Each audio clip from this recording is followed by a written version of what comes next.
မင်းဘာလို့မီးကိုလှုပ်ထားကြမထင်ဘူးဒီခေါက်မရှင်ကိုဒီမှာလုပ်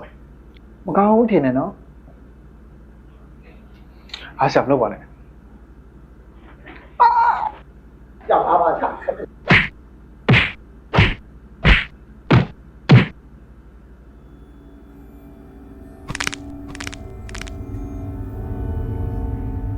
ဒါနဲ့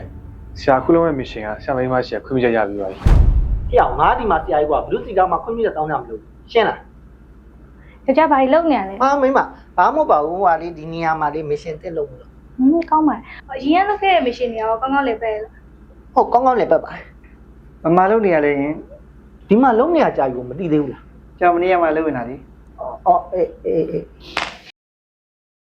အရင်တော့ငါတို့မရှင်တွေကိုမြောက်ကလာလှဲတန်းတာမွေလိုက်သားရလာတာနဲ့ရွှေပြည်တိုင်းမှာလုပ်ခဲ့ပြီးသွားတယ်။အားကြောင့်မို့နေရာတက်မှာမရှင်တက်တစ်ခုကိုစတာ။မမလုပ်မှာလေ။